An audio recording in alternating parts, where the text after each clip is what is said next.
झगड़ा हो गया। साथियों, 19 तारीख को सुबह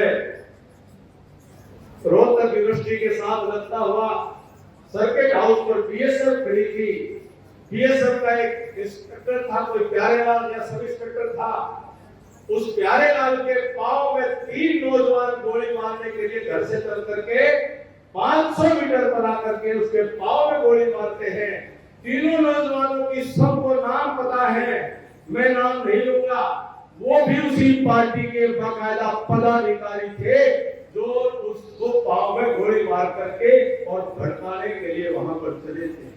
मैं 10 साल इस बात को लेकर के केवल इस मामले में केवल किसी का व्यक्तिगत नुकसान नहीं करना चाहता, लेकिन समाज का अहित ना हो।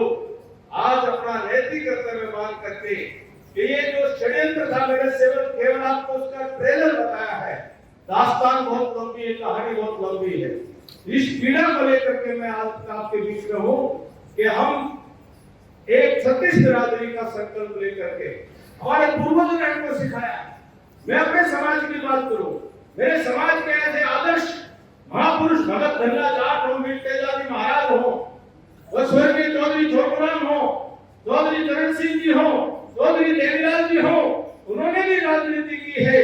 लेकिन राजनीति के अंदर उन्होंने भक्ति के तौर पर राजनीति करी, 36 बिरादरी को साथ लेकर के चले। कभी भी चौधरी छोटूराम पूरे जॉइंट पंजाब के अंदर पाकिस्तान तक का पंजाब उसमें आता था, उन्होंने जात बिरादरी की राजनीति नहीं की, किसान की, कमेर की, कृषक की, लेकिन उन्होंने जाति बिरादरी के आधार पर कभी राजनीति नहीं की। हर किसान का मेरा वर्ग, जब पाकिस्तान के राष्ट्रपति रफीक तराड़ साहब जब राष्ट्रपति बने थे, मुझे टेलीविजन के ऊपर उनकी तकरीर याद है। तराड़ साहब ने कहा था, उनका मूल गांव सिरसा में पड़ता था तराड़ साहब का, और वो पाकिस्तान में जाकर के पाकिस्तान के राष्ट्रपति बने थे। तो तराड़ साहब ने कहा था कि आज एक किसान का बेटा अगर पाकिस्तान का सदर बना है तो उसके एक ही व्यक्ति उसका कारण है, वो संत चौधरी छोटूराम के वजीफे के कारण पढ़ करके और पाकिस्तान का सदर बना। ऐसे चौधरी छोटूराम हुए। चौधरी देवीलाल की शख्सियत को हम सब ने अपने सामने देखा। जब चौधरी देवीलाल ने राजनीति के अंदर संघर्ष किया, एक जाति को लेकर के नहीं, एक बिरादरी को लेकर के नहीं, 36 बिरादरी का गुलदस्ता बनाया। मुझे कई लोगों के पास जाने का मौका मिला। उन्होंने कहा पंडित भगवदयाल शर्मा जी को बनाया, कभी राव मान सिंह जी को बनाया, बाबू मूलचंद जैन जी को अपने साथ फिर से जोड़ने का काम किया, कृपाराम पुरिया जी को अपने साथ लेकर के चलने का काम किया, चौधरी देवीलाल जी हरेक को साथ लेकर के। वो तो ऐसे नरम आदमी थे, ऐसे ठंडे आदमी थे, वो तो लोगों की ठोड़ी पकड़ के ठोड़ी के हाथ लगा करके लोगों को मना लिया करते थे।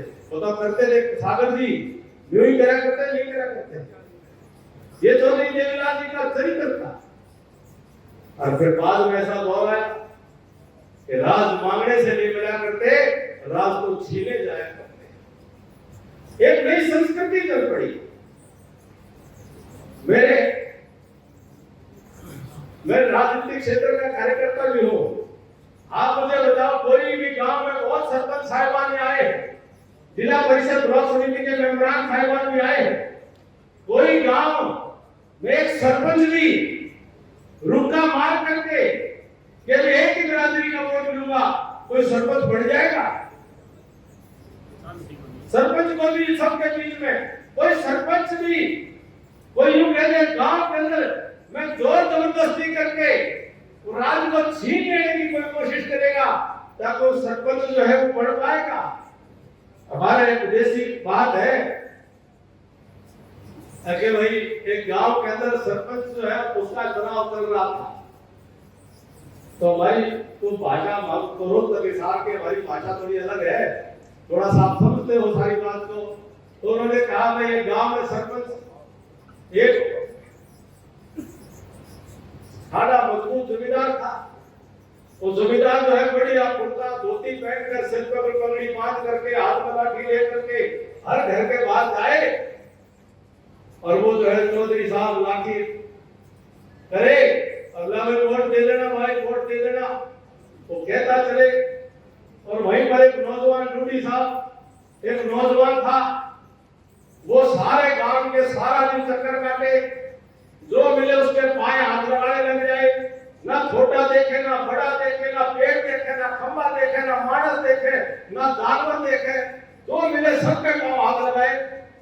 तो चौधरी साहब नाराज हो गए, आमना सामना हो गया। चौधरी साहब बोले, अब तुझे शर्म नहीं आती?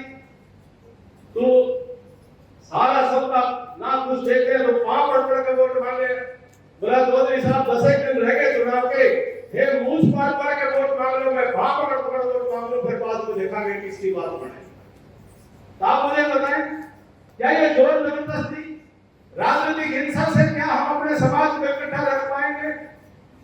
कोई नहीं कर सकता, कोई कामयाब नहीं हो सकता। हमको सबको